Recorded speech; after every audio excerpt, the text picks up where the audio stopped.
Salam les amis, dans cette leçon, donc, je vais vous expliquer donc les formes de la décolonisation.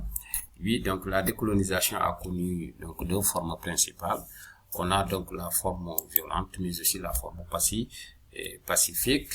Et oui, donc la forme pacifique se base sur ce qu'on appelle la négociation, alors que la forme violence donc se base sur ce qu'on appelle une guerre de libération nationale. Les facteurs liés à ces deux formes sont d'abord l'attitude de certains mouvements nationalistes, mais aussi la réaction donc des métropoles coloniales, la réaction donc des colons. Maintenant, pour ce qui est donc de la décolonisation pacifique, il faut reconnaître que c'est une forme de décolonisation qui se base sur des négociations. Donc finalement, on va aboutir donc à des changements progressifs. Évidemment, il y a ici ce qu'on appelle des étapes. Si on prend le cas donc de l'AOF Madagascar, on a connu des étapes. D'abord, il y a ici ce qu'on appelle l'Union française. D'abord, les colonies étaient de simples colonies d'exploitation. Ensuite, ils vont devenir ce qu'on appelle des DOM et des TOM. Ensuite, il y aura la loi cadre. Après la loi cadre, il y a aussi donc la communauté française qui va aboutir sur l'indépendance. Donc, c'est des étapes. Et on va, comme on l'a dit ici, c'est une transition graduelle vers l'autonomie. Et finalement, on aboutit donc à l'indépendance. Voilà. Pour ce qui est des facteurs, en ce qui concerne la décolonisation pacifique, il y a des facteurs internes, oui. Et quels sont ces facteurs internes? C'est la présence d'élites, des cadres. C'est le cas de Houphouët-Boigny, c'est le cas de Senghor, donc des élites modérées qui ont favorisé le dialogue plutôt que donc ce qu'on appelle donc la guerre de libération. Mais aussi il y a le fait que ces colonies ne disposaient pas donc d'une organisation militaire capable de détrôner, ou bien de triompher dans donc l'armée coloniale. Oui, c'est ça, absence donc de forces militaires capables de défier donc l'armée coloniale. Ensuite, on a aussi les facteurs externes. Les facteurs externes sont liés à l'attitude britannique et française en un moment. Par exemple, la Grande-Bretagne a retenu l'histoire de sa défaite lors de la guerre de décolonisation aux États-Unis. Mais aussi, la Grande-Bretagne a voulu préserver ses intérêts donc à travers ce qu'on appelle le Commonwealth of Nations. Pour ce qui est de la France, évidemment, elle va accepter la décolonisation pacifique du fait de la question algérienne, mais aussi du fait donc de sa défaite au niveau de l'Indochine. À partir de ce moment, la France va décider de négocier avec ses colonies. Ensuite, on a les conséquences. Les conséquences, c'est surtout donc le maintien des intérêts économiques et politiques de la métropole.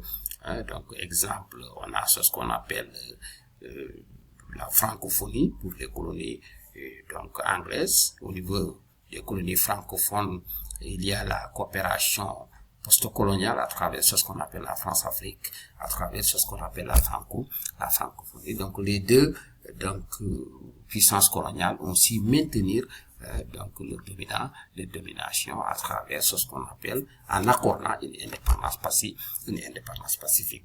Ensuite, pour ce qui est de la décolonisation violente, évidemment, la décolonisation violente, c'est une indépendance qui a été obtenue après une guerre de libération nationale. Donc, l'indépendance est obtenue donc à travers ce qu'on appelle un conflit armé. C'est l'exemple de l'Algérie, c'est l'exemple de l'Angola, c'est l'exemple de la Guinée-Bissau. Et la conséquence, c'est quoi? C'est la rupture totale avec l'ancienne métropole. Donc, par exemple, après que la colonie ait accédé à l'indépendance, donc c'est une rupture totale donc avec l'ancienne métropole. C'est le cas en Guinée-Bissau avec donc le Portugal. Et les facteurs de cette décolonisation donc violente, d'abord on a des mouvements nationalistes radicaux donc qui ont refusé le compromis. C'est le cas donc d'IPC en Indochine. Donc ici il y a aussi des frustrations. Donc pourquoi? Parce que si on prend donc le cas de l'Algérie, le Maroc était indépendant, la Tunisie était indépendante au moment où la domination coloniale continuait en Algérie. Mais ce qui a motivé, c'est ce qu'on appelle donc le fait que les nationalistes choisissent donc choisissent la forme violente pour accéder à l'indépendance. Voilà donc ce qu'on avait à retenir. Maintenant, on peut retenir aussi qu'il y a aussi des facteurs à cette décolonisation violente. Les facteurs, c'est surtout l'importance de la colonie. Par exemple, l'Indochine, donc fournissait la France en riz. Voilà, donc il y a aussi des pressions coloniales. Si on prend le cas de l'Algérie, en un moment, la France a voulu accorder l'indépendance, mais les pays noirs n'étaient pas d'accord. Donc, généralement, quand on parle de minorités influentes, ce sont des colons, donc, qui ne voulaient pas de l'indépendance de la colonie, parce que tout simplement, ces colons profitaient donc à la domination coloniale.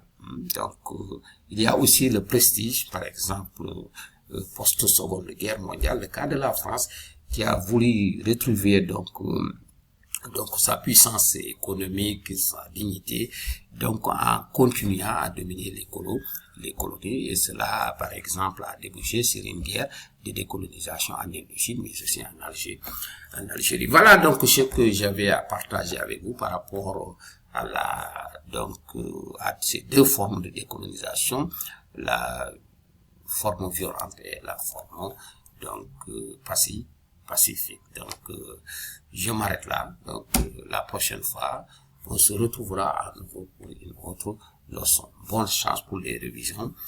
Bonne chance pour le baccalauréat.